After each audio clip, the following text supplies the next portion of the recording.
சகோதரர் பிரேம்க்கு மிக்க நன்றி மற்றும் அன்பு சகோதரர் பிரகாஷோட ஜெபத்துக்காக நன்றி. கிறிஸ்து இயேசுக்குள் அழைக்கப்பட்ட மிகவும் அன்பான நாகர்கோயில் சபையுடைய அருமையான தேவ பரிசுத்தவான்கள், மிகவும் அன்பான சகோதரர் மற்றும் சகோதரிகளே, ஒரு 2 மாதத்துக்கு பிற்பாடு நம்ம திருப்பி தொடர்கிறோம் நம்மளுடைய வெளிப்படுத்தல் தியானம் ஆராய்ச்சி. இது 7 எக்காலங்களுடைய தலைப்புல நம்ம பண்ணியிருக்கிறோம். The study of the 7 trumpets.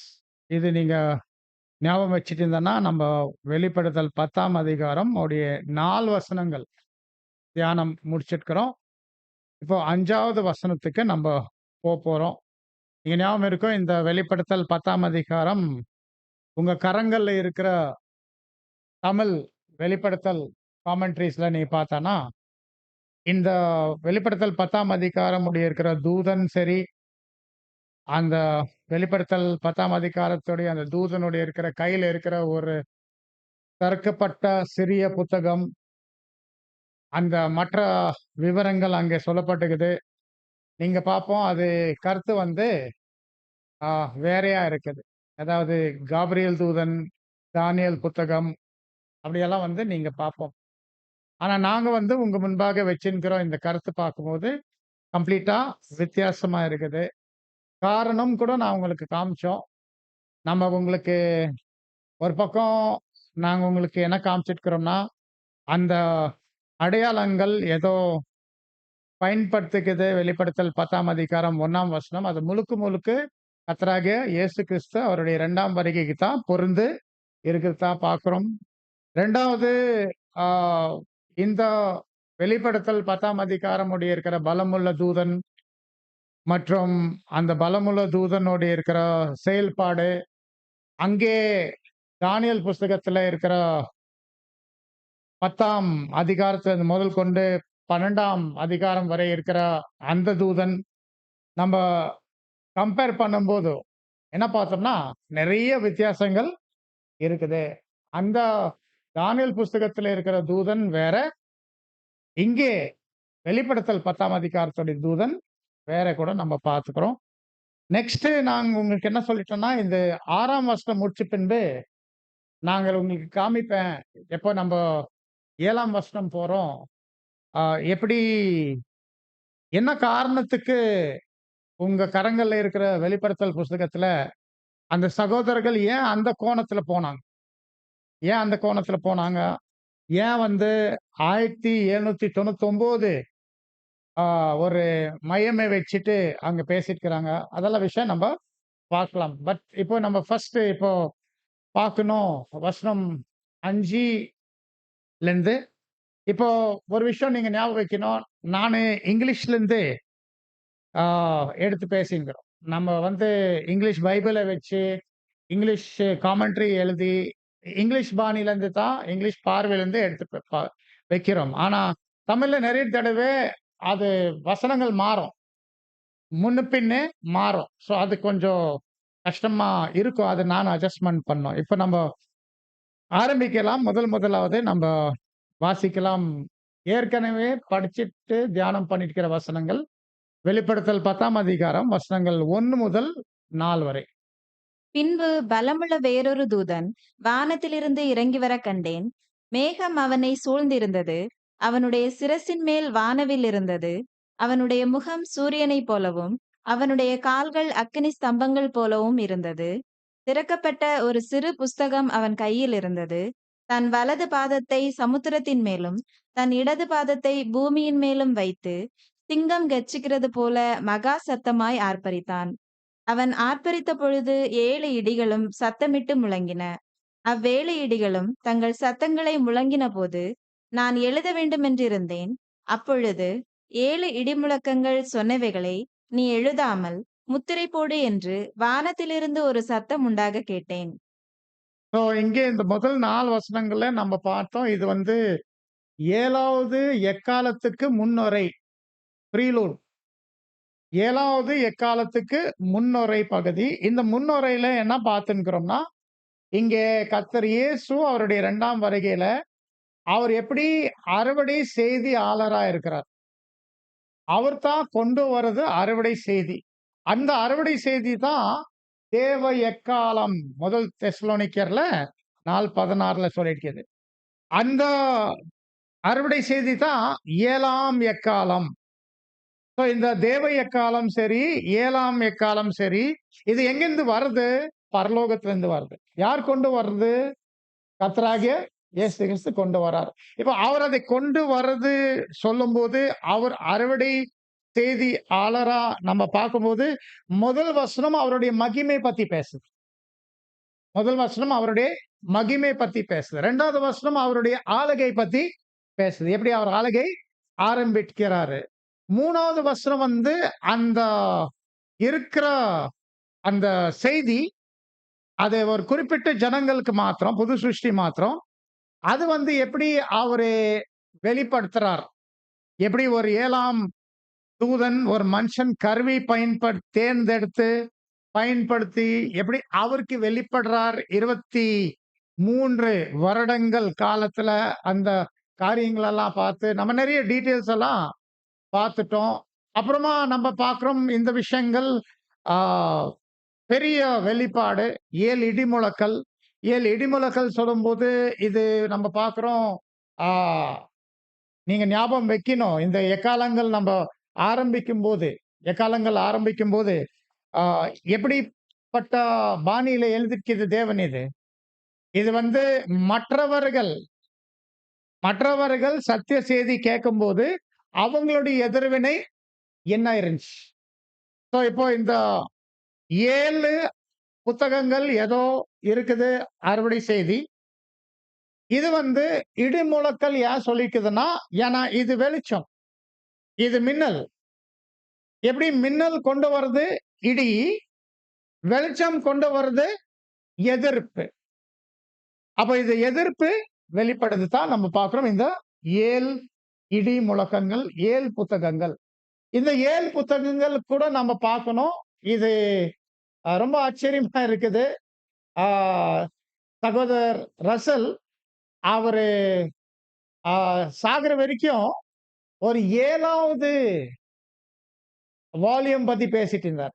Actually அவருடைய கடைசி வார்த்தை கூட ஒரு 7வது வால்யூம் பத்தி இருந்துச்சு. ஆனா அது 7வது வால்யூம் வந்து இந்த வசனத்துடைய அடிப்படையில 7 இடிமுழக்கல் சொல்லும்போது ஒரு 7 வால்யூம் வரும். அவர் எதிர்பார்த்தார். ஆனா ஆக்சுவலி வந்து தேவனுடைய ஏற்பாடு என்னன்னா, அந்த சிறிய புத்தகம் ஃபர்ஸ்ட் ஆசாரியர் கூடாரத்தோட இருக்கிற நிழல். ஏன்னா அவரே சாட்சி கொடுக்கிறாரு. அந்த புக்குக்காகத்தான் 3 நாள் காத்துட்டு இருந்தார் தேவன்ல இருந்து வெளிச்சம். அந்த புக்கு வந்து இருக்கிற வெளிச்சம் அவர் வாங்கிட்டு பிற்பாடு தான் அவருக்கு திறமை வந்துச்சு 6 வால்யூம்ஸ் எழுதுறதுக்கு. இல்லாட்டி அவருக்கு 6 வால்யூம்ஸ் எழுத முடியாது கூட அவர் சொல்லியிருக்கிறார். ஆனா ஒரு 7வது வால்யூம் ஆக்சுவலி இல்ல. ஆனா ஏன் அவர் 7ஆம் வால்யூம் பேசியிருக்கிறார்? அது கூட நீங்க யோசிக்கணும். ஏன்னா ஏன் அவர் சொன்னார்னா, ஏன்னா அநேக இடங்கள் வெளிப்படுத்தல் சரி, எசேக்கியேல் புஸ்தகம் சரி, மற்ற சில தீர்க்க தரிசனங்கள் சரி, அவர் டச் பண்ணல. அது ஒரு வேற சகோதரர்கள் வந்து என்ன பண்ணுவாங்க? அதே தேவன் பயன்படுத்தி அவங்க எழுதுவாங்க. அவரே வாய் சொல்லிட்டார். அதான் அவருடைய கடைசி வார்த்தை இருந்துச்சு கூட நம்ம பார்க்கணும். இப்போ இந்த ஆ, 3வது, 4வது வசனம் வந்து நம்ம பார்க்கிறோம். அந்த அறுவடை செய்தி, அந்த 7 புத்தகங்கள், அந்த 7 புத்தகங்கள் எப்படி கர்த்தர் இயேசு அவரு ஒரு தெய்வீக இறங்குதல் மாரி, ஒரு டிவைன் டவுன்லோட் மாரி அவர் எப்படி குடுக்கிறார் 7ஆம் தூதனுக்கு.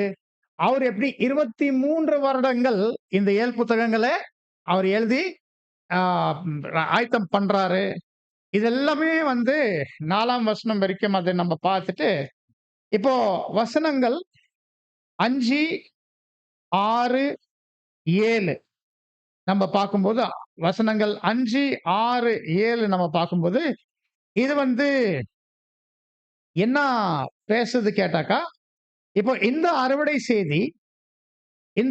செய்திக்குள்ள என்ன ஆ, ஆவிக்குரிய விஷயம் இருக்கு.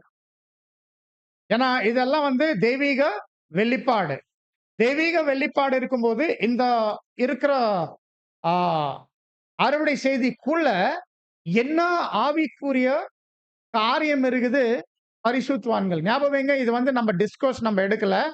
நீங்க எப்பல்லாம் உங்களுக்கு எதா புரியலன்னா, நீங்க கைய உயர்த்தி நீங்க பேசலாம், நீங்க கேள்வி கேட்கலாம், நீங்க கருத்து பேசலாம். இது வந்து நம்ம நம்ம ஒரு கலந்து தியானம் ஆராய்ச்சி பண்ணின்னு இருக்கிறோம். நம்ம டிஸ்கோர்ஸ் எடுக்கல. ஞாபகம் வைங்க. ஒருவேளை ஏதாவது கை தூக்கணும்னா தூக்கலாம் நீங்க. விஷயம் பேசுறதுக்கு. இப்போ இந்த வசனங்கள் 5, 6, 7 ஆ அறுவடை செய்திக்குள்ள என்ன ஒரு ஆவிக்குரிய காரியம் இருக்குது, அதுதான் சொல்லியிருக்குது. இது கொஞ்சம் பலமான ஆகாரம் இருக்கும்.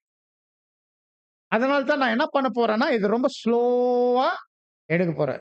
இப்ப ஸ்லோவா எடுக்கும்போது கூட நீ புரியலன்னா, நீங்க என்ன பண்ணலாம்? பிரதர் இன்னும் புரியல. அப்ப நீங்க சொல்லலாம். இப்ப இன்னைக்கு நம்ப அ வாசிக்கலாம். ஆரம்பிக்கிறோம் 5ஆம் வசனம். வாசிக்கலாம். இப்ப நம்ப 3 வசனங்கள் 5, 6, 7 வெளிப்படுத்தல் 10, 5, 6, 7.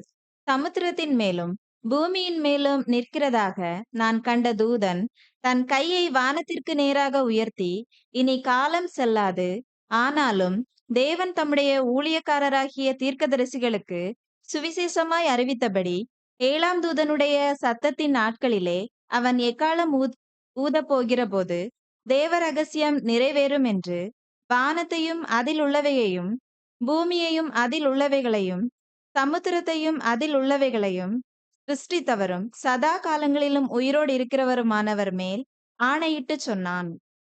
அந்த கடைசி வருது இல்லைங்களா? 7வது வசனம். அது தமிழ்ல வந்து 6 வருது. சாரி, இங்கிலீஷ்ல 6 வருது. அப்ப உங்க தமிழ்ல இருக்கிற 6ஆம் வசனம், இங்கிலீஷ்ல வந்து 7 வருது. இது மட்டும் நீங்க அட்ஜஸ்ட்மென்ட் பண்ணணும். அப்போ இங்க என்ன விஷயம் இங்க வருதுன்னா, அந்த தூதன், இப்ப அந்த தூதன் நம்ம புரிஞ்சுட்டோம் இல்லைங்களா? கர்த்தராகிய இயேசு கிறிஸ்து அவருடைய 2ஆம் வருகை நிலையில. கர்த்தராகிய இயேசு கிறிஸ்து அவருடைய 2ஆம் வருகை நிலையில, அவர் அவருடைய ராஜ்யத்தின் ஆளுகை கண்ணுக்கு தெரியாத விதத்துல ஆரம்பிட்டு நடந்துட்டு இருக்கும்போது, இப்போ வந்து அவரு கையே உயர்த்தி அது என்ன அர்த்தம்னா, ஆணையிடுது. அவரு கையை உயர்த்தி ஆணையிடுறார். யார் பேர்ல? தேவனுடையே இருக்கிற பேர்ல. அப்போ அங்க தேவனுடைய இருக்கிற மகிமை பத்தி அவரு பேசுறார். அதெல்லாம் நம்ம தியானம் பண்ண போறோம் கொஞ்ச நிமிஷத்துல. தேவனுடைய நாமத்துல ஆணையிட்டு என்ன சொல்றாரு? சொல்றாரு, "இனி காலம் செல்லாது." இதுதான் ரொம்ப இம்பார்ட்டன்ட் பாயிண்ட். "இனி காலம் செல்லாது." இங்க தான் வந்து அந்த புக் அப்படி போயிடுச்சு. நம்ம இப்படி போறோம். 2 டிஃபரண்ட் ரோடு. காலமுடைய அர்த்தம் அவங்க ஒண்ணு எடுக்குறாங்க. காலமுடைய அர்த்தம் நாங்க ஒண்ணு எடுத்துன்னுக்கிறோம். இப்ப ஏன் 2 அர்த்தம் இருக்குது கூட நீங்க நீங்க அலசி பார்த்து தியானம் பண்ணி நீங்க முடிவுக்கு வரலாம். ஓகே. அவர் சொல்றார் காலம் எண்ணி செல்லாது. நெக்ஸ்ட் சொல்றார் ஒரு இம்பார்ட்டன்ட் பாயிண்ட். 7ஆம் தூதனுடைய சத்தத்தின் காலத்திலே 7ஆம் தூதனுடைய சத்தத்தின் காலத்திலே அவர் எக்காலம் ஊதி போகிறம்போது, நல்லா நோட் பண்ணு. 7ஆம் தூதனுடைய சத்தத்தின் காலத்திலே, நல்லா தெரியும். 7ஆம் தூதனுடைய சத்தம் வந்து ஆரம்பிக்குது 1874. 7ஆம் தூதனுடைய சத்தத்தின் காலத்துல, இன்னும் குறிப்பாய் அவர் எக்காலம் ஊதி போகிறம்போது, ஆரம்பத்துல தேவன் அவருடைய தீர்க்கதரிசிகளுக்கு சுவிசேஷமாய் அறிவிக்கப்பட்டு, தேவ ரகசியம் முடிவுக்கு போவோம். பாருங்க எவ்வளவு ஹெவி. இது பேசுறதே எவ்வளவு பலமா இருக்குது இந்த விஷயம். இந்த இந்த இந்த வார்த்தைகள் இப்ப நம்ம தியானிக்க போறோம். என்ன இந்த விஷயமே குறிக்குத்தான் இங்க நம்ம பார்க்கிறோம். இந்த ஃபர்ஸ்ட் மேட்டர் வந்து நம்ம பார்க்கிறோம். இந்த தூதன் அவர் என்ன பண்றாருன்னா, அவரு அவர் யாருன்னா, இதோ மறுபடியும் இந்த வசனம் சொல்லுது. அந்த தூதன் யார்? அவருடைய வலது காலு சமுத்திரத்தின் மேலும், இடது காலு பூமியின் மேலும். அப்ப என்ன அர்த்தம்னா, இது ராஜரீகம் பண்ணியிருக்கிற கர்த்தராகிய இயேசு கிறிஸ்து. ஆனா கண்ணுக்கு தெரியாது. கண்ணுக்கு தெரியாது. ஏன்னா இதே மாரி விஷயம் இன்னொரு இடத்துல எங்க சொல்லியிருக்குது? கர்த்தர் கண்ணுக்கு தெரியாத ராஜரீகம் பண்ணிக்கிற வெளிப்படுத்தல் புஸ்தகத்துல இன்னொரு வசனம் ஞாபகம் வருதா யாருக்கும்?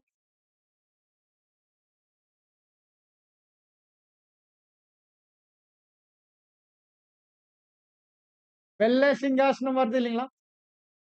வெளிப்படுத்தல் 20:11. பாருங்க. பின்பு நான் பெரிய வெள்ளை சிங்காசனத்தையும் பாத்தியா? அதின்மேல் வீற்றிருக்கிறவரையும் கண்டேன். பாத்தியா? அப்புறம்? அவருடைய சமூகத்திலிருந்து பூமியும் வானமும் அகன்று போயின. கண்ணுக்கு தெரியாத ராஜ்யத்தின் பாகம். ஒடிக்கிறார், நொறுக்கிறார். அவர் என்ன பண்றாரு? இது எடுத்துக்கிறார். ஆனா என்ன எங்க எங்க எங்க எங்க உட்கார்ந்துக்கிறாரு? ஒரு பெரிய வெள்ளை சிங்காசனத்தை.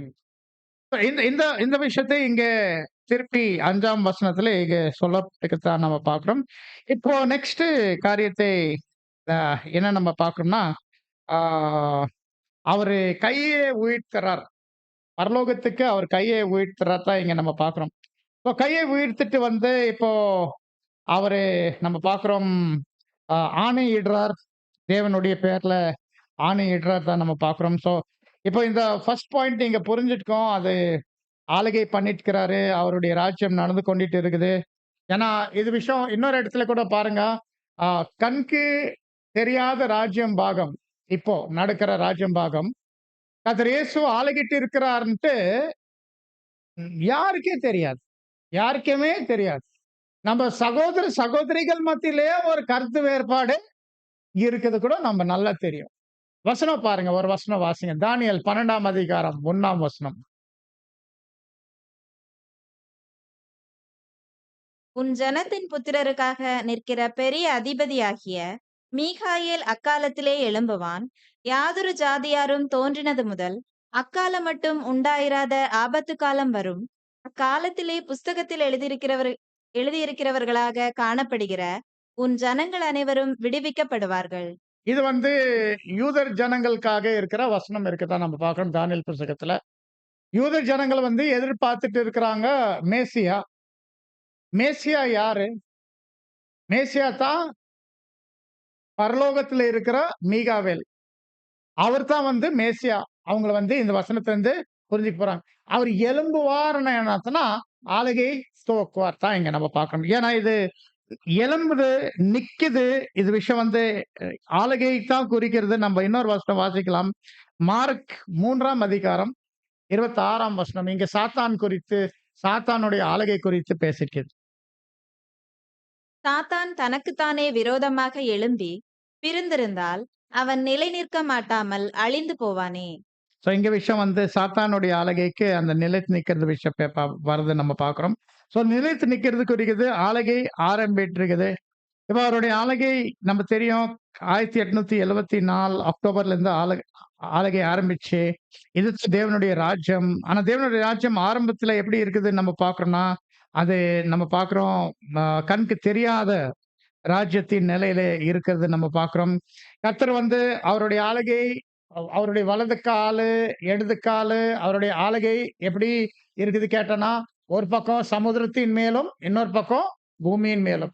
ஒரு பக்கம் ஜனக்கூட்டங்கள் அவருடைய இருக்கிற அதிகாரத்துக்கு கீழ, இன்னொன்னு வந்து ஏற்கனவே 2ஆம் உலகத்துடைய இருக்கிற அமைப்புகள். ஏன்னா இன்னும் அழிவுக்கு போகல. அவர் வந்து அவர் அந்த அமைப்புகள் மேல தான் அவருடைய ஆளுகை பண்ணியிருக்கிறார் தான் இங்க நம்ம பார்க்கிறோம். இப்போ நெக்ஸ்ட் விஷயம் அவர் கையை உயர்த்திக்கிறார். இந்த இந்த வார்த்தைகள் ஏதோ பேச போறார்னா, அவரு ஆணையிட்டு வார்த்தைகள் பேசுறதா இங்க நம்ம பார்க்கிறோம். இந்த கையை உயர்த்துறது வேதத்துல, அது தேவனுடைய நாமத்துல நான் வந்து இந்த வார்த்தை சொல்றோன்ட்டு பாருங்க. சில உதாரணங்கள் நம்ம பார்க்கலாம். ஆதியாகமம் 14ஆம் அதிகாரம் 22, 23. ஆதியாகமம் 14ஆம் அதிகாரம் 22, 23. அதற்கு ஆபிராம் சோதோமின் ராஜாவை பார்த்து, ஆபிராமை ஐஸ்வர்யவானாக்கினேன் என்று நீர் சொல்லாதபடிக்கு நான் ஒரு சரட்டையாகிலும் பாதரட்சையின் வாரையாகிலும் உமக்கு உண்டானவைகளில் யாதொன்றையாகிலும் எடுத்துக்கொள்ளேன் என்று வானத்தையும் பூமியையும் உடையவராகிய உன்னதமான தேவனாகிய கர்த்தருக்கு நேராக என் கையை உயர்த்துகிறேன். பாத்தியா? எப்பனா ஒரு ஆணையிடணும்னா, ஒரு ஓத் எடுக்கணும்னா, இப்படி தூக்கணும்னா என்ன அர்த்தம்னா, இது தேவனுடைய இருக்கிற நாமத்துல நான் இந்த வார்த்தையை பேசின்னு இருக்கிறோம். இது ஒரு உதாரணம் இங்க நம்ம பார்க்கிறோம். ஆபிரகாம் விஷயத்தை இங்க நம்ம பார்க்கிறோம். அவரு சோதோம் ராஜா கிட்ட பேசியிருக்கிறார். இன்னொரு உதாரணம் உபாகமம் 12ஆம் அதிகாரம் 40வது வசனம். இது தேவன் தான் பேசியிருக்கிறார் இங்க.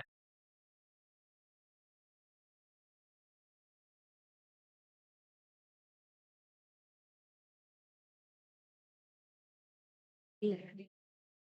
இல்ல பிரதர். உபாகமம் உபாகமம் அதாவது டியூட்ரானமி 32:40. நான் வேற சொல்லணுமா? Sorry, sorry, sorry. ஓகே. ஏன்னா திங்கிங் இங்கிலீஷ், படிக்கிற இங்கிலீஷ், அது டிரான்ஸ்லேஷன் தமிழ்ல வரணும் வாயில. சில டைம் ஸ்லிப் ஆகும். நான் என் கரத் 32:40. நான் என் கரத்தை வானத்திற்கு நேராக உயர்த்தி, நான் என்றென்றைக்கும் ஜீவித்திருக்கிறவர் என்கிறேன். பாத்தியா? தேவனே அவருக்கு மேல யாரும் இல்ல. அவருடைய இருக்கிற மேல தான் என்ன பண்றான்? ஆணையிட்டு பேசின்கிறார் தான் பார்க்கணும். ஆணையிடுற பாணி என்னன்னா, கையை உயர்த்துறது தான் இங்க நம்ம பார்க்கணும். நெக்ஸ்ட் எசேக்கியேல் 20ஆம் அதிகாரம் வசனம் 5, 6.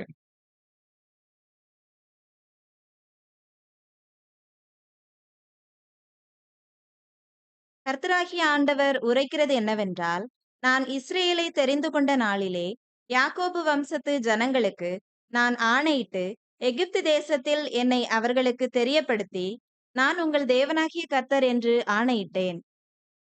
இப்ப நம்ம பார்த்துக்கிறோம். இது ஒரு பழக்கம். இது ஒரு பழக்கமா இருந்துச்சு வேதத்துல.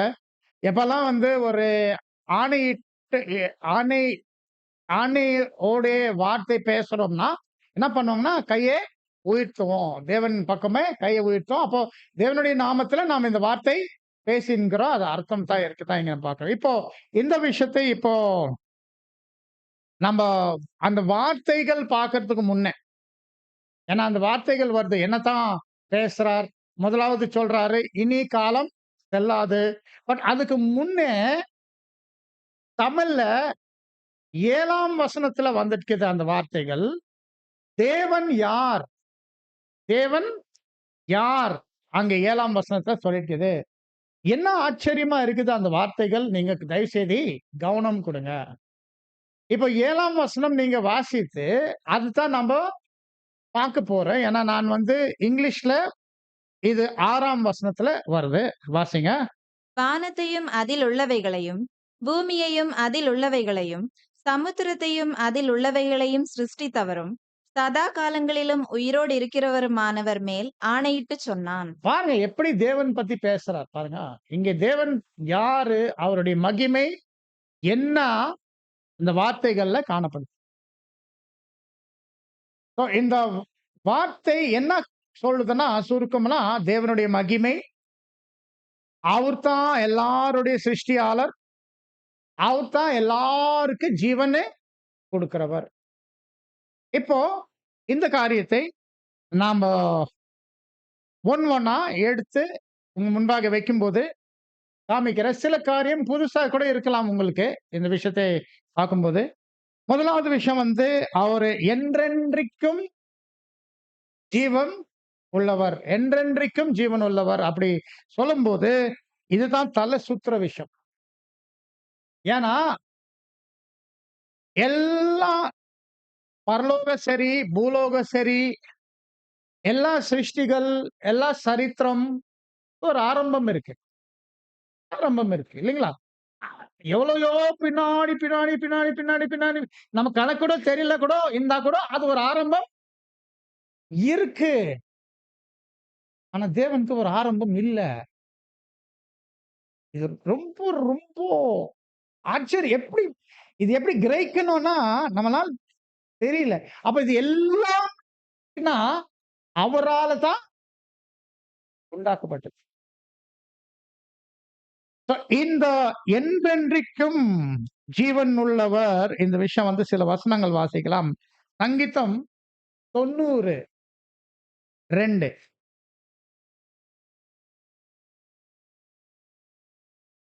பர்வதங்கள் தோன்றும் முன்னும், நீர் பூமியையும் உலகத்தையும் உருவாக்கும் முன்னும், நீரே அனாதியாய் என்றென்றைக்கும் தேவனாய் இருக்கிறீர். நம்ம தெரியல, நம்ம கிட்ட பசங்க இல்ல. உங்ககிட்ட பசங்க இருக்கு. நீங்க பசங்கள் கிட்ட தேவன் கிட்ட தேவன் பற்றி பேசும்போது எந்த வயசுல சொல்லிருக்கோம்? ஒரு வயசு, 2 வயசு அப்படி சொல்லும்போது அந்த சின்ன குழந்தை என்ன கேள்வி கேட்கும்? எங்க இருக்கு தேவன்? அப்ப நீங்க என்ன பண்ணுவீங்க? அப்படியே நீ காட்டுவீங்க. அப்ப போ அவர் தான் எல்லாமே சிருஷ்டித்து கேட்டானா, ஒரு சில பசங்க புத்தியுள்ள பசங்க என்ன கேட்கும்னா, தேவன் யார் சிருஷ்டித்தார்? அப்படின்னு பசங்க கேட்கறாங்க. அப்போ அந்த கேள்விக்கு பதிலே இல்ல. அது ஃபர்ஸ்ட் ஆஃப் ஆல் அது கேள்வியே இல்ல. இது ரொம்ப ஆச்சரியமான விஷயம் தான் இருக்குதான் இங்க நம்ம பார்க்கிறோம். சோ இது நெக்ஸ்ட் வசனம் 1 தீமோத்தி 6:16.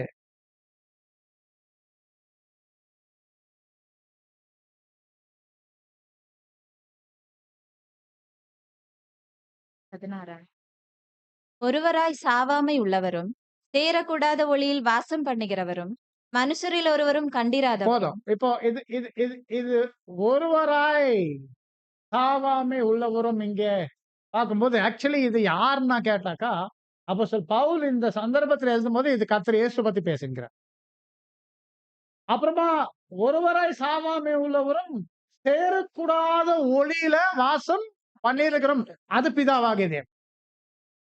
அது பிதாவாகிய தேவன். ஆனா இந்த அளவுக்கு டெப்த் எல்லாம் ஸ்டார்டிங்ல நம்ம சொல்லவே முடியாது சொல்லிட்டு நம்ம என்ன பேசிக்ல சொல்றோம், இந்த ஒருவராய் சாவாமை உள்ளவரும் பிதாவாகிய தேவன். இப்ப இந்த விஷயம் என்ன நம்ம புரிஞ்சுக்கணும்னா, எந்த விதத்துல அழியாம பிதா கிட்ட இருக்கு, அந்த விதத்துல இயேசு கிட்ட கூட கொடுக்கறது இல்ல. ரொம்ப ஆச்சரியமா இருக்கும். இயேசுக்கு கொடுக்கும் ஒரு சாயல், ஒரு அளவு. சபை இயேசு கிட்ட என்ன திவ்ய சுபாவம் இருக்கு, அந்த அளவுக்கு சபை கூட வாங்குறதே இல்ல. ஒரு அளவுக்கு தான். இது கொஞ்சம் திங்க் பண்ணி பாருங்க. நல்ல சுத்தம்.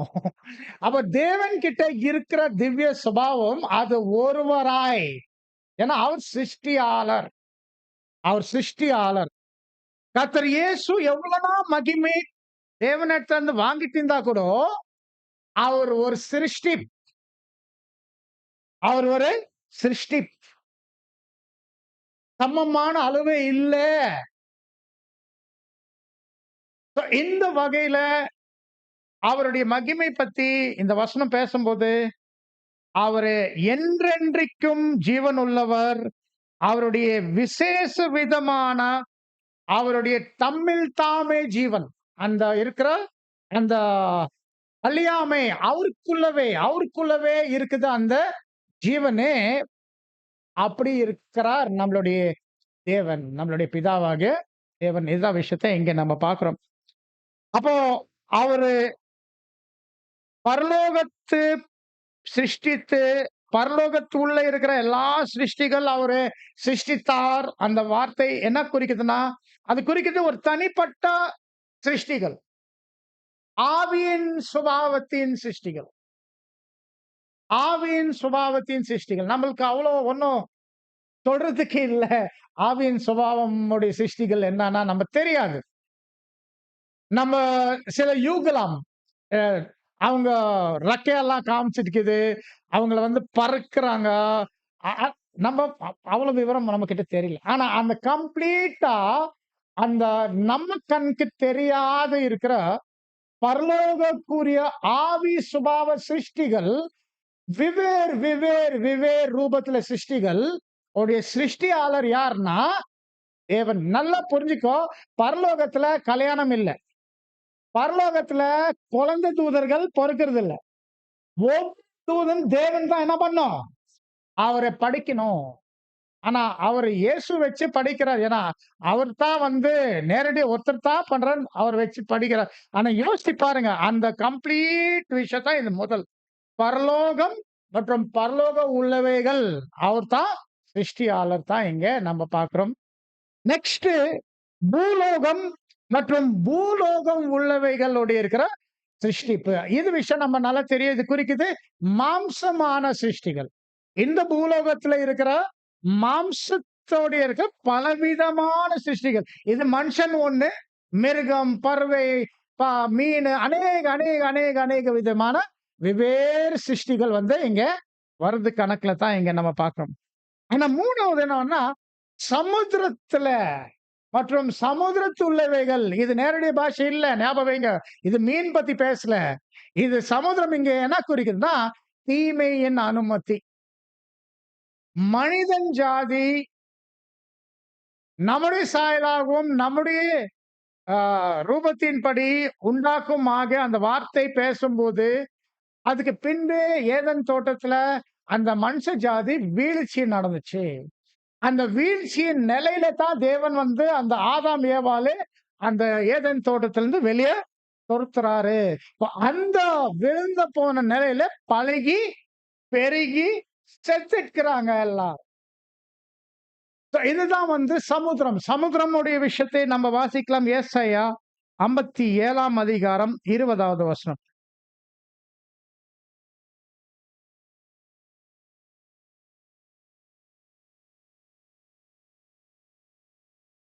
ஏசாயா 57:20. துன்மார்க்கரோ கொந்தளிக்கும் கடலை போல் இருக்கிறார்கள்.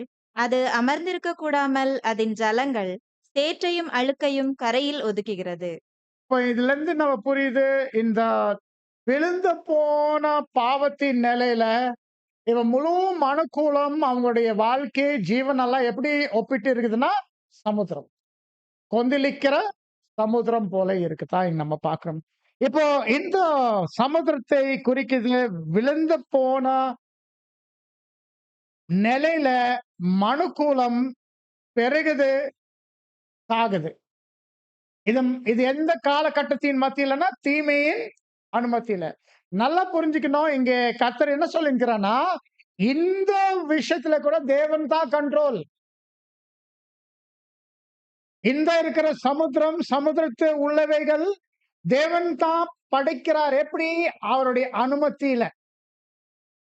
அவருடைய அனுமதியில இத அவரு படைக்கிறார் தான் பார்க்கிறோம். சில வசனங்கள் வாசிக்கலாம். தேவன் முழுக்க கண்ட்ரோல்ல இருக்குது இந்த விஷயம். யோபு 5ஆம் அதிகாரம் 18, 19. அவர் காயப்படுத்தி காயம் கட்டுகிறார். அவர் அடிக்கிறார். அவருடைய கை ஆற்றுகிறது. 6 இக்கட்டுகளுக்கு உம்மை நீங்கலாக்குவார். 7வதிலும் பொல்லாப்பு உம்மை தொடாது. அப்போ இந்த வசனம் என்ன சொல்லுது? காயப்படு அப்போ வசனம் சொல்லுது தீமையின் அனுமதி. வசனம் சொல்லுது சாத்தானுக்கு அனுமதி. ஆனா இங்க சாத்தானுடைய பேரே வருது இல்ல. எதுவுமே அவருடைய கிரியை வருது இல்ல. இது என்ன வசனம் சொல்லுது? தேவன் தான் காயங்கள் அடிக்கிறார், காயப்படுறார். அவரே என்ன பண்றாரு? அது ஆற்றுகிறார். ஆற்றுகிறார். அவர் கட்டுறாரு. சோ இந்த விஷயம் நம்ம பார்க்கிறோம், பேசுது. தேவனுடைய முழுக்க கட்டுப்பாடு, கண்ட்ரோல் இந்த தீமையின் அனுமதி காலம். மறுபடியும் இந்த விஷயத்தை எங்க சொல்லிருக்குதுன்னா, இன்னொரு வசனம் நம்ம எடுக்கிற எங்கிருந்து? தேவ அதிகாரம், காட் சாப்டர், வெளிப்படுத்தல் 4ஆம் அதிகாரம் 6ஆம் வசனம் வாசிங்க. அந்த சிங்காசனத்திற்கு முன்பாக பளிங்கு கொப்பான கண்ணாடி கடல் இருந்தது. அந்த சிங்காசனத்தின் மத்தியிலும் அந்த சிங்காசனத்தை சுற்றிலும் போதும். அந்த சிங்காசனத்தின் முன்பாக 4 பலங்கிக்கு ஒப்பான கண்ணாடி கண்ணாடி கடல் இருந்தன. சோ இந்த கம்ப்ளீட்டா இந்த கடல் காலம் வீழ்ச்சியில இருந்து தேவனுக்கு எப்படி இருக்கு? தெளிவா இருக்குது. எவ்வளவு தெளிவு? கண்ணாடி மட்டும் இல்ல, பலங்கிக்கு ஒப்பான கண்ணாடியில தேவனுக்கு எல்லாமே தெரியும். ஏன்னா தேவன் அனுமதி தான் நடக்குது. தேவன் அனுமதிக்கலன்னா ஒண்ணுமே நடக்க முடியாது. வசனத்துல பார்க்கலாம். இது சங்கீதம் 76:10. மனுஷனுடைய கோபம் உமது மகிமையை விளங்க பண்ணும். மிஞ்சும் கோபத்தை நீர் அடக்குவீர். பாத்தீங்களா? சோ தேவன் உடைய அடக்கம், அதிகாரம் இங்க பாக்குறோம். அப்ப இந்த உலகத்துல இப்போ நடந்து கொண்டு இருக்கிற எல்லா தீமை தேவனுடைய அனுமதியில தான் நடக்குது. அநேக கருவிகள் இருக்கலாம். சாத்தான், விழுந்து போன தூதர்கள், விழுந்து போன மனுஷர்கள், அநேக கருவிகள் இருக்கலாம். ஆனா யாருடைய அனுமதியில தான் அந்தந்த கருவிகள் அவங்கள செய்யறாங்க? தேவனுடைய அனுமதி. தேவனுடைய அனுமதி இல்லைன்னா எந்த தீமையே நடக்காது. So, இது ஒண்ணு. நெக்ஸ்ட் ஏசாயா 45:7. ஒளியை படைத்து இருளையும் உண்டாக்கினேன். சமாதானத்தை படைத்து தீங்கையும் உண்டாக்குகிறவர் நானே. கர்த்தராகிய நானே இவைகளையெல்லாம் செய்கிறவர். 2 வார்த்தை. படைக்கிறது தேவன், நன்மை, பரிசுத்தமான காரியங்கள்.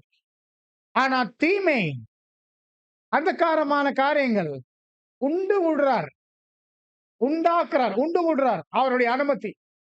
அவருடைய அனுமதியில தான் அது உண்டாக்குறது தான் இங்க நம்ம பாக்குறோம். So இந்த இந்த விதத்துல நம்ப பாருங்க, இந்த சமுத்திரத்து உள்ளவைகள் தேவன் தான், அவர் தான் அந்த சிருஷ்டியாளர். தீமையின் அனுமதி முழுக்க முழுக்க தேவனுடைய இருக்கிற திட்டம். தேவனுடைய இருக்கிற வல்லமை, அவருடைய இருக்கிற அதிகாரம் இதுல வெளிப்பட்டுனே வருது தான் இங்க நம்ம பார்க்கிறோம். இந்த தீமையின் அனுமதியோடு இருக்கிற விஷயத்தை முதலாம் உலகம், இரண்டாம் உலகம் நடந்து கொண்டிட்டு இருக்குது. இதுல தேவனுடைய அனைத்து கருவிகள் இருக்கு. ஃபர்ஸ்ட் விழுந்து போன லூசிஃபர் யார் ஆயிட்டாரு? சாத்தான். பின்பு அவருக்கு பின்னாடி அனைத்து விழுந்து போன தூதர்கள். பின்பு மனுஷர்கள் மத்தியில அநேக விதமான குழப்பம், கலவரம், அழிவு எல்லாமே நடக்குது. மனுக்குலத்துடைய சரித்திரத்துல நம்ம பார்க்கிறோம். இதுதான் வந்து தீமையின் அனுமதியில தேவன் தான் என்ன பண்றாருன்னா, தேவன் தான் அனுமதிக்கிறார். பிரசங்கி 1ஆம் அதிகாரம் 13வது வசனம்.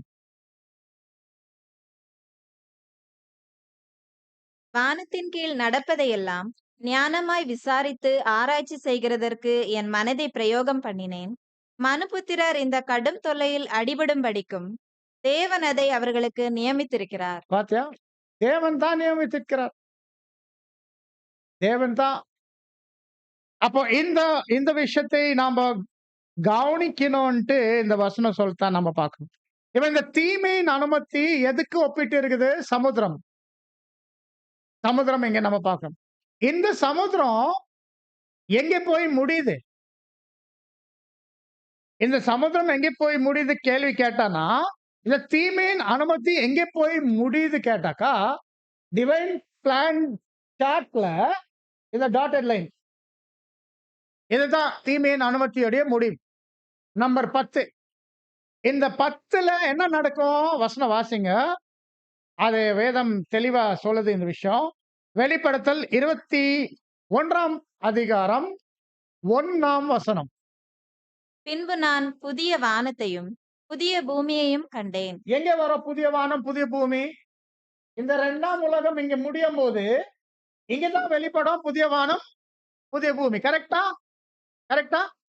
அப்ப புதிய வானம், புதிய பூமி இங்கே காணப்படும். அப்புறம் நெக்ஸ்ட் என்ன சொல்றது வசனம்? முந்தின வானமும் முந்தின பூமியும் ஒளிந்து நான் போய் கரெக்டா சொல்லிருக்கிறேன். இது ஒளிந்து போகுது. முந்தின வானம், முந்தின பூமி இங்கதான் ஒளிந்து போகுது இல்லைங்களா? கரெக்டா? தெரியுதா? 10ல தான் ஒளிந்து போகுது. சோ இங்க ஒளிந்து போகுது முந்தின வானம், முந்தின பூமி. இங்க தான் வெளிப்படுது ஒரு புதிய வானம், புதிய பூமி. இன்னொரு விஷயம் என்ன ஆகுது இங்க? கண்டிப்பா பண்ணுங்க. சமுத்திரமும் இல்லாமற் போயிற்று. இந்த இடத்துல சமுத்திரம் இல்லாம போகுது. டாட்டட் லைன் நம்பர் 10ல தான் சமுத்திரம் இல்லாம போகுது. இங்க தான் எண்ட் ஆஃப் தீமை. இப்ப நீங்க சொல்லலாம் என்ன பிரதர், இங்க தீமை அனுமதி முடியுதுன்னா, அப்ப இங்க தேவனுடைய ராஜ்யம் நடக்குது இல்லைங்களா? இங்க இங்க எப்படி சமுத்திரம் அனுமதிக்கப்பட்டிருக்குது? இந்த இடத்துல சமுத்திரம் அக்னியில கலந்துருக்குது. இந்த இடத்துல சமுத்திரம் எப்படி இருக்கு தெரியுமா? அக்னியில கலந்துருக்குது. வசனத்துல நீங்க வாசிக்கலாம். அது வெளிப்படுத்தல் 15ஆம் அதிகாரம். இதெல்லாம் ரொம்ப தேவன் பயன்படுத்துகிறது அடையாளங்கள். ரொம்ப இன்ட்ரெஸ்டிங்கா இருக்கு. வெளிப்படுத்தல் 15ஆம் அதிகாரம் 2. அன்றியும் அக்கினி கலந்து கண்ணாடி கடல் போன்ற ஒரு கடலையும் பாத்தியா? இது 2வது வசனம். பாத்தியா? வேண்டாம், அது வாசிக்க வேண்டாம். உங்களுக்கு நீங்க ரெஃபரன்ஸ்க்கு வைங்க. இதோ இங்க இங்க இருக்குது கடல். ஆனா இது என்ன கடல்? அக்னியில கலந்திருக்கிற கடல். ஏன்னா இது வந்து நியாய தீர்ப்பினால் ஆரம்பிக்குது. தீமையின் அனுமதி நீண்டிட்டு இருக்குது. எது வரைக்கும்? டாட்டட் லைன் வரைக்கும். எங்கே இப்ப இருக்கிற வானம் பூமி ஒளிந்து போயிடுது, எங்கே புதிய வானம் புதிய பூமி வெளிப்படுது, அந்த இடத்துல தான் இனி சமுத்திரமே இல்லாம போகுது. இப்போ இந்த விஷயத்தை பாருங்க. கர்த்தர் வந்து ஆணையிடும் போது பிதாவாகிய தேவன் குறித்து எப்படி பேசியிருக்கிறார் பாருங்க. அவர் சொல்றார் சமுத்திரம் மற்றும் சமுத்திரத்து உள்ளவைகள்.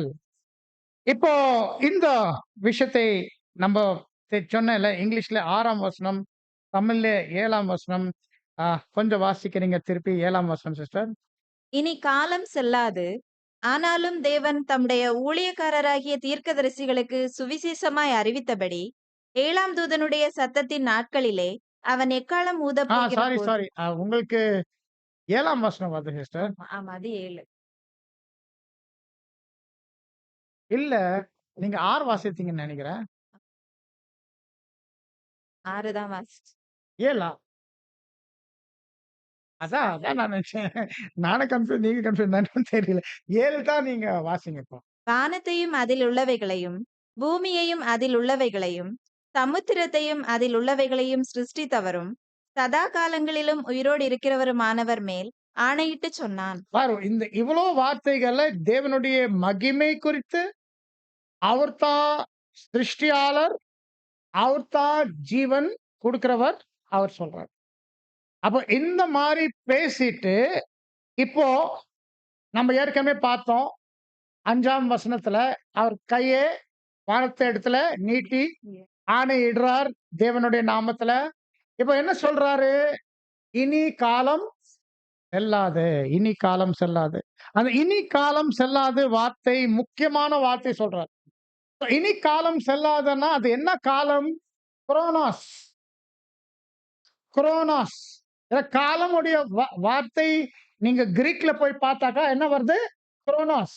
நீங்க ஞாபகம் இருக்கோ? காலம், காலங்களை அரைக்காலம், அந்த காலம். இனி காலம் செல்லாது அவர் சொல்றதான் இங்க நம்ம பார்க்கிறோம்.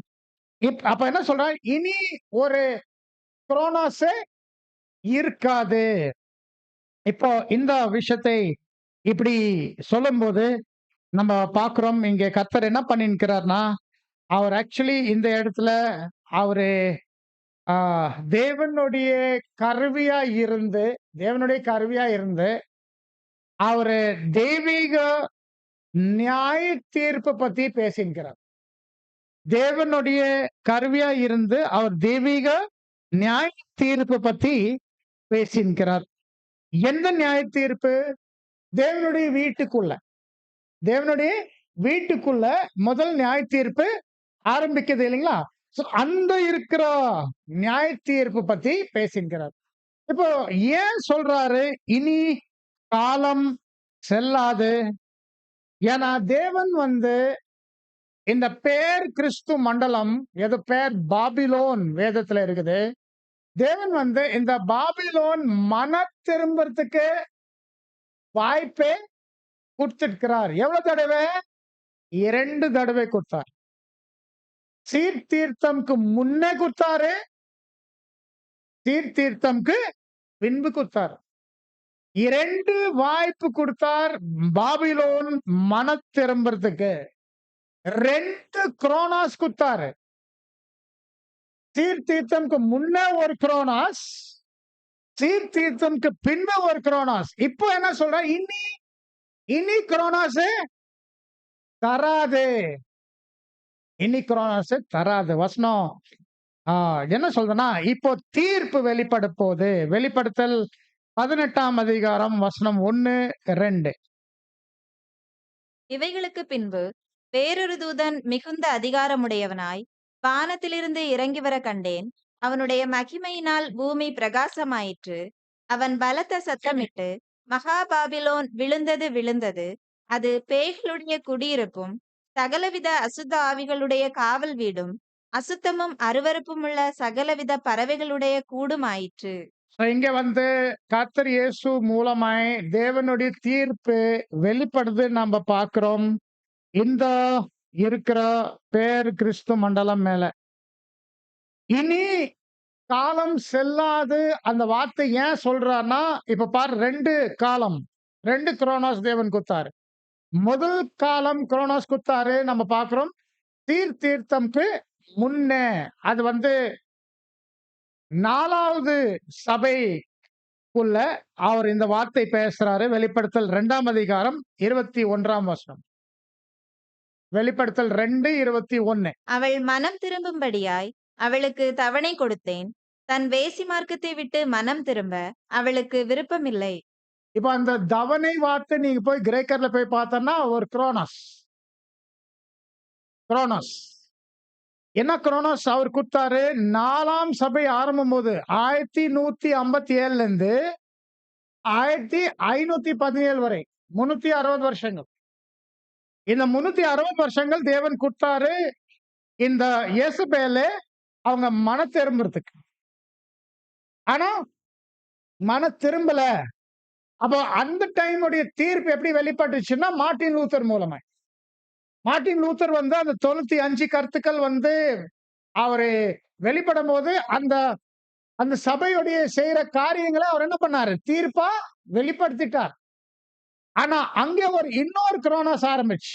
2வது குரோனோஸ். ஏன்னா முதலாவது வெறும் யேசபேல் அம்மா. 2வது அம்மா மகள். 2வது குரோனோஸ் ஆரம்பிக்கிறது எங்கே? நம்ம பார்க்கிறோம் வெளிப்படுத்தல் 6ஆம் அதிகாரம் 10ஆம் வசனம். வெளிப்படுத்தல் 6:10. அவர்கள் பரிசுத்தமும் சத்தியமும் உள்ள ஆண்டவரே, தேவரீர் பூமியின் மேல் குடியிருக்கிறவர்களிடத்தில் எங்கள் இரத்தத்தை குறித்து எதுவரைக்கும் நியாயம் தீர்ப்பு செய்யாமலும் பழி வாங்காமலும் இருப்பீர் என்று மகா சத்தமிட்டு கூப்பிட்டார்கள். 11ஆம் வசனம் தேவன் என்ன பதில் கொடுக்கிறார்? அப்பொழுது அவர்கள் ஒவ்வொருவருக்கும் வெள்ளை அங்கிகள் கொடுக்கப்பட்டது.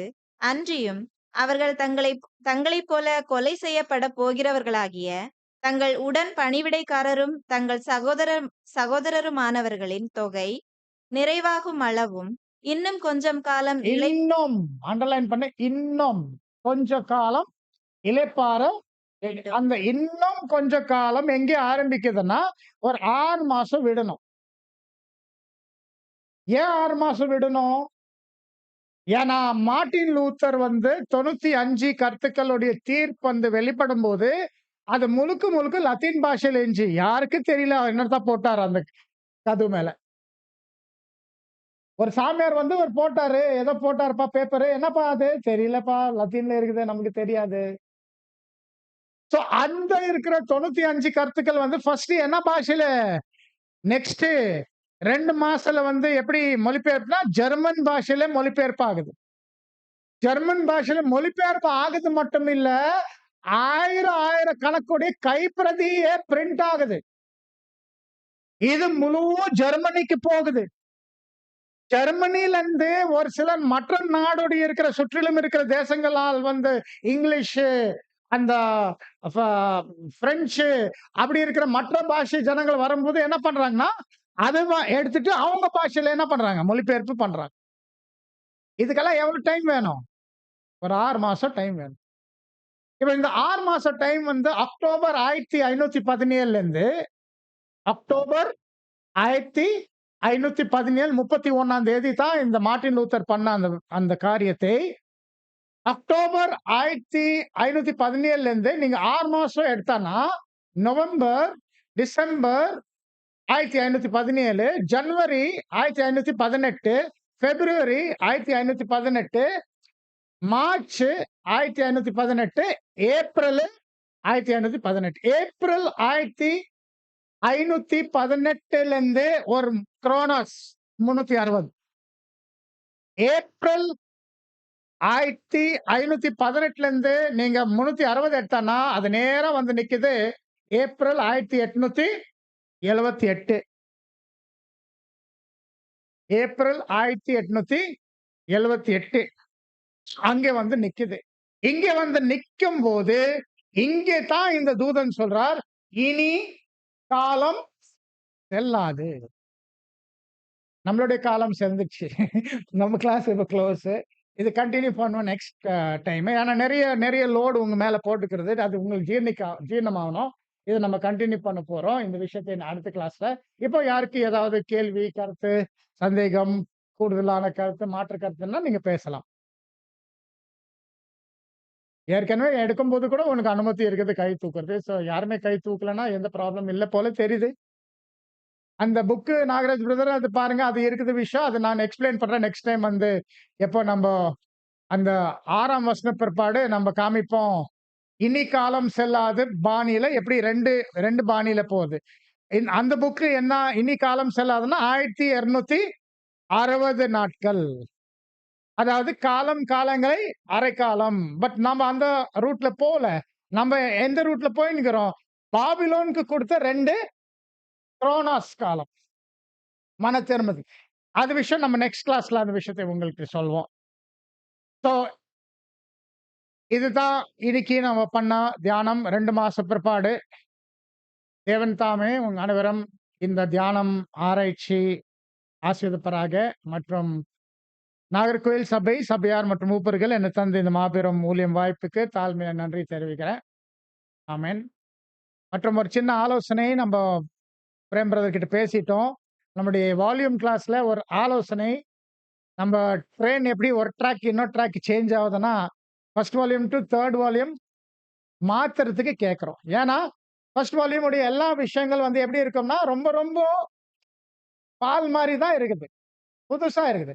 தேர்ட் வால்யூம் போனோம்னா வைங்க, இதே ஃபார்மேட் பண்ணும்போது ஒவ்வொரு பேரா நீங்க அவ்வளோ கேள்விகளை கேட்டுட்டே இருப்பீங்க. ரொம்ப உள்ள ஆழமா போவீங்க. இங்க எப்படி பார்த்துங்கிறோம், விஞ்ஞானம் பத்தி பேசுங்குது. எனக்கே பேசுறது ஒண்ணுமே இல்ல.